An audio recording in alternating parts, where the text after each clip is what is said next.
ഇന്ന് കേരള കൗമുദി ദിനപത്രം ഒരു പടം പ്രസിദ്ധീകരിച്ചിട്ടുണ്ട്. മുഖ്യമന്ത്രിയും സണ്ണി ജോസഫും ഇരിക്കുന്നു. മുകേഷ് വന്ന് മുഖ്യമന്ത്രിയെ വണങ്ങുന്നു. മുഖ്യമന്ത്രി അദ്ദേഹത്തെ തിരിച്ച് സ്നേഹത്തോടെ അഭിവാദ്യം ചെയ്യുന്നു.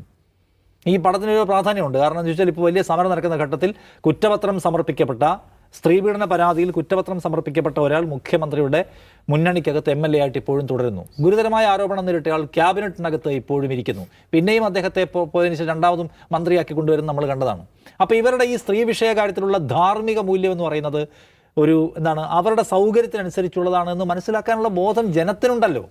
നമ്മൾ ജനത്തെ എപ്പോഴും ഞങ്ങൾക്ക് ഇഷ്ടപോലെ മാനിപ്പുലേറ്റ് ചെയ്ത് കളയാം എന്ന് ധാരണ പാടില്ല. ജനത്തിന് അതിനെക്കുറിച്ച് അറിയാം.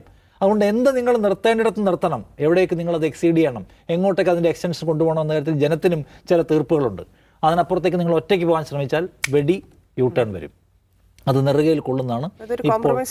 അല്ലെങ്കിൽ നിങ്ങൾ വളരെ സ്പഷ്ടമായിട്ടുള്ള ധാർമ്മിക നിലപാടുള്ളവരാണ്. നിങ്ങൾ അതിൻ്റെ അറ്റം കണ്ടേ അടങ്ങുന്നതാണെങ്കിൽ നിങ്ങൾ ആദ്യം അറ്റം കണ്ട കുറേ കേസുകളുണ്ട്. നിങ്ങൾക്ക് ഒരു സമരവും ചെയ്യാതെ പരിഹരിക്കാൻ കഴിയും. പി ശശിയുടെ കേസിൽ സമരമൊന്നും വേണ്ടല്ലോ, നിങ്ങൾ അങ്ങ് പൊളിറ്റിക്കൽ ഡിസിഷൻ എടുത്താൽ മതി. മുകേഷിൻ്റെ കാര്യത്തിൽ സമരം വേണ്ടല്ലോ, ഡിസിഷൻ എടുത്താൽ മതി. വനം മന്ത്രിയുടെ കാര്യത്തിൽ സമരം വേണ്ടല്ലോ, ഡിസിഷൻ എടുത്താൽ മതി.